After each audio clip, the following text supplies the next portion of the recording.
So I want to start with like kind of your company. It understands the invention process and what it takes to bring a product to market.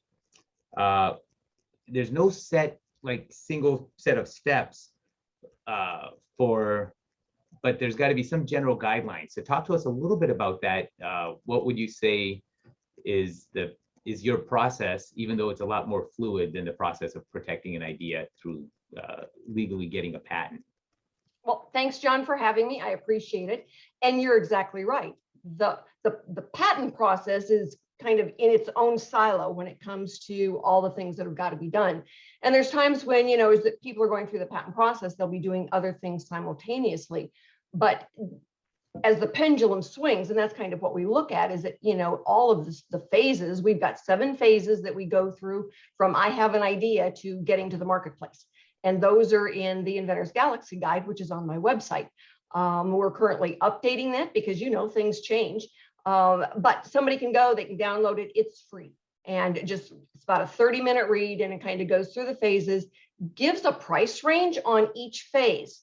So that, when somebody says, oh, well, I spent $50,000 on my patent, it's like, find a different attorney because it shouldn't be that much. And, especially when they're still going through the process, it hasn't even issued yet. So, there's just certain things that, that we look at when an inventor calls us.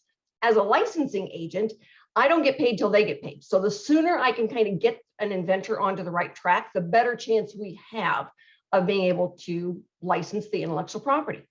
And if I ask them, a good licensee, a legitimate licensee is going to ask, 3 or 4 questions right at the beginning. And if you don't have the right answers to all of them, they're done. It's over. So like I said, the sooner I can coach somebody to the right answers, and one of the first big ones is, did you use a registered patent attorney to file the patent?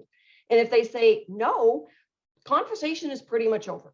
And so that's one of the things that, early in the process, I always guide them. It's like, if you haven't started out with a registered patent attorney, you need to find a registered patent attorney, because otherwise a licensee just can't, go down that road with someone that filed pro se. Now, there are other groups out there who will say, oh, yes, you can do it yourself. You can take an idea. No, ideas are like belly buttons. Everybody's got one. It doesn't matter how cute yours is. I cannot sell it.